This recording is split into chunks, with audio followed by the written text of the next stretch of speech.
And dito pa rin sa negative guys, no, for some of you, maaring magkaroon kayo ng conflict sa ibang tao, kasi merong naiinggit sa inyo. Ba't sila naiinggit sa inyo? Kasi very maganda yung pasok ng pera sa inyo.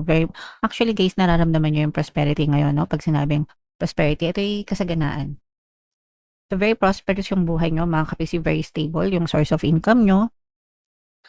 Yung mga pinagkakakitaan niyo, meron kayong magandang pinagkakakitaan, mga kapiksi. And parang divinely guided din kasi kayo. Ibig sabihin,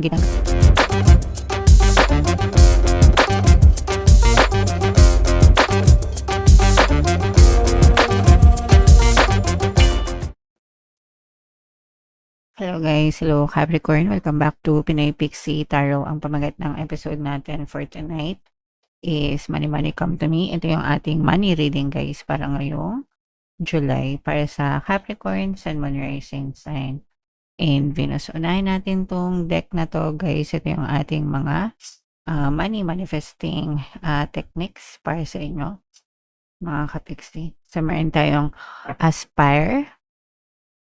Basahin natin. Find photos of the place where you would like to work or sketch it. Stick these images on a special board and look at them every day. Draw the business card that you hope to have one day and pin that on the board too. Know that it will soon be yours. So, itong special board na sinasabi dito guys is yung vision board mga kapiksi, no? Actually, sa vision board, kahit anong ilagay nyo, pwede kahit anong gusto nyong ma-manifest nyo sa buhay nyo guys. Kunwari bahay, kotse, trabaho, travel, whatever guys, kahit anong gusto nyong i-manifest. Pero dito, for the sake of the reading kasi sabi dito yung kung saan mo gustong magtrabaho mga kapiksi, okay? So kunwari nag-a-apply ka ng trabaho or meron kang gustong pasukan na kumpanya, dun sa vision board mo. Yung vision board guys, kahit anong klaseng board yon, pwedeng corkboard, illustration board, pwedeng karton.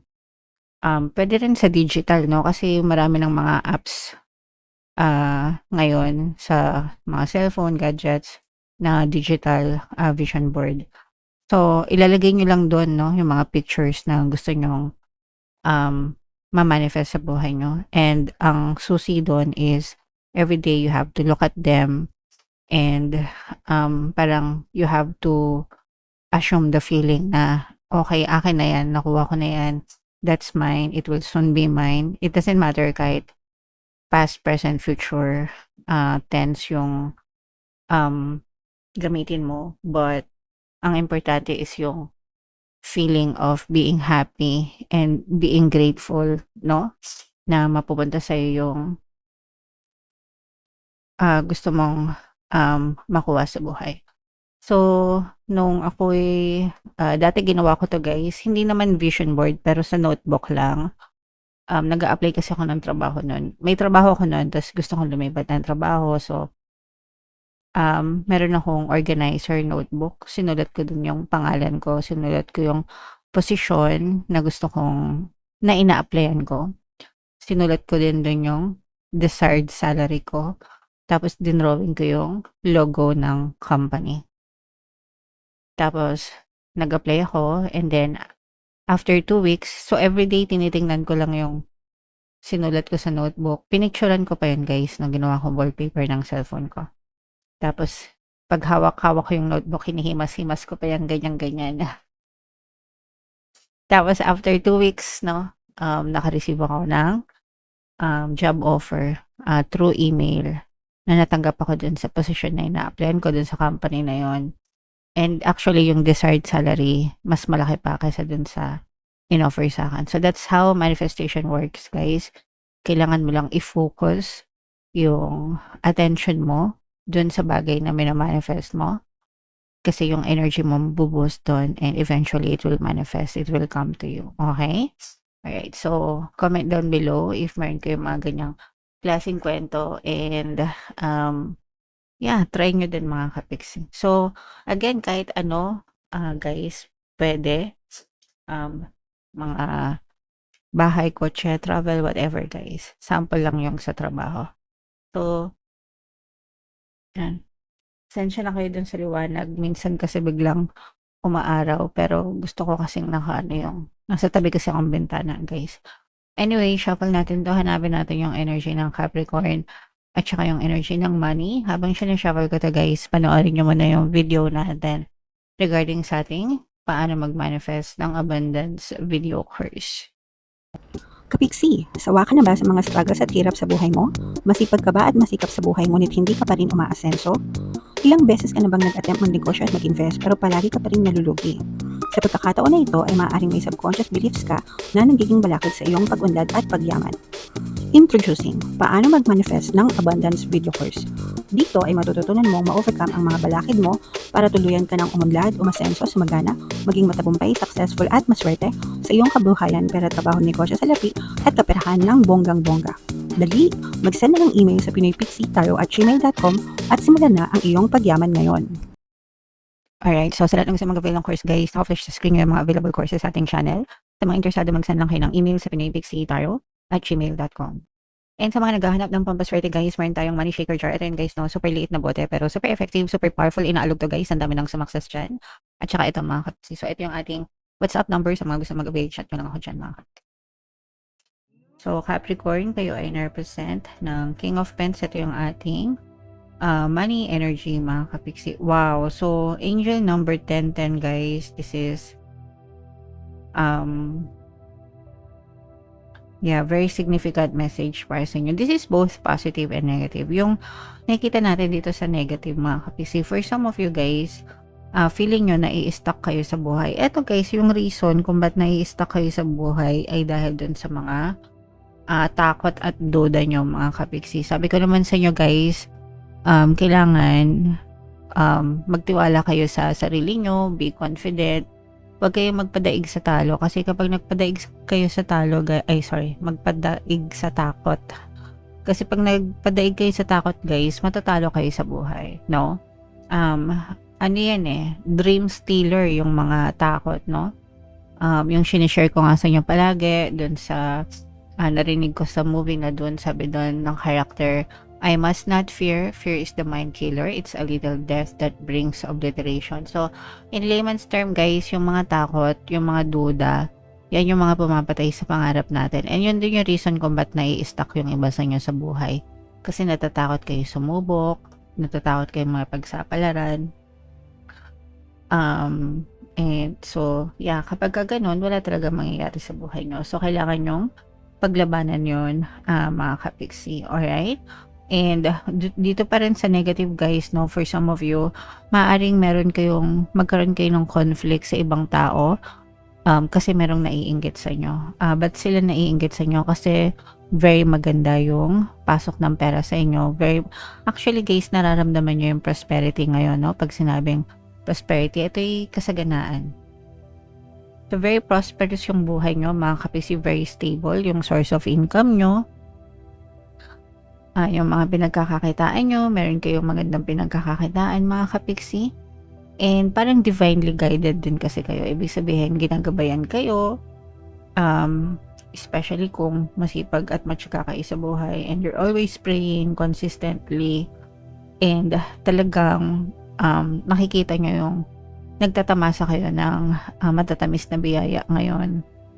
Capricorn, okay? So, and dahil dun sa biyaya na meron kayo, other people, naiinggit sila sa inyo. So, mag-ingat din kayo. Kasi, although hindi nyo naman problema na mainggit sila sa inyo, pero you have to stay low-key, mga kapisi. Kasi there are some people na nagpapalipad hangin, may mga evil intentions, ganyan. Nagwi-wish na bumagsak kayo. May mga ganun talagang tao, guys, na naiinggit sila. So, yeah, kailangan nyo na lang mag-ingat, mga kapiksi. Pero ito, guys, i-mind nyo na itong mga kasaganaan, biyaya, mga matatamis na biyaya. Kasi pagdating sa kaperahan, kasaganaan, talagang very masagana kayo. Hindi lang sa kaperahan, mga kapiksi, pero prosperous din kayo. Kasi nagtutulong-tulungan yung inyong pamilya, guys, no? So, kumbaga, yung iba sa inyo, hindi kayo solo na breadwinner lang. Nagtutulungan yung buong pamilya nyo para talagang umangat, umasenso yung inyong pamumuhay. mga kapiksi. Bukod dyan, guys, ito nakikita natin na talagang tinutupad ni universe, no? Yung mga dinadasal nyo kasi nakafocus talaga yung energy nyo. 'Di ba sabi ko nga sa inyo, guys, kailangan nakafocus kayo dun sa mga minamanifest nyo. And dito na nakikita natin na talagang hindi kayo sumusuko hanggang hindi nyo natutupad yung mga pangarap nyo sa buhay. And eventually, guys, yung mga pinagpapanatay nyo, yung mga hinihiling nyo, didinggin din yan na nasa taas, mga kapiksi. So, makikita mo rin yung tamang sagot para sa inyo kung meron kayong mga katanungan sa buhay, kung meron kayong mga pinagdadaanan, guys, dadating din yung mga solusyon sa inyo, mga kapiksi. Okay? Alright. So, ayan yung sinasabi natin na for some of you talagang merong parang merong pumipigil sa kasaganaan ng kaligayahan ng iba sa inyo kasi may mga tao ngang naiinggit sa inyo. So, pero ang nakikita naman natin dito, guys, is habang kapag binabash kayo, yung iba kasi sa inyo baka binabash kayo or nagsasabi ng mga hindi maganda sa inyo, guys. Habang binabash kayo, mas lalo pa kayong nagpupursige sa buhay. Mas lalo pa kayong parang nagiging motivation nyo sila. Imbis na panghinaan kayo ng loob dahil sa mga tinatapon nila sa inyo, parang nagiging gasolina nyo siya, fuel nyo siya para mas lalo pa kayong ma-inspire and pagbutihan. And dahil dyan, mga kapiksi, mas lalo pa kayong aangat sa buhay nyo, guys. Okay? So, mga kabawi din yung iba sa inyo, kung meron kayong mga problema sa pera, guys, nakikita natin na yung iba sa inyo makakabawi din and may chance din na lalo pang umangat, umandad at umasenso yung inyong pamumuhay ngayon, mga kapiksi. Okay? Pasensya na kayo, biglang lumiwanag. Ayoko nang isara kasi nakakapagod.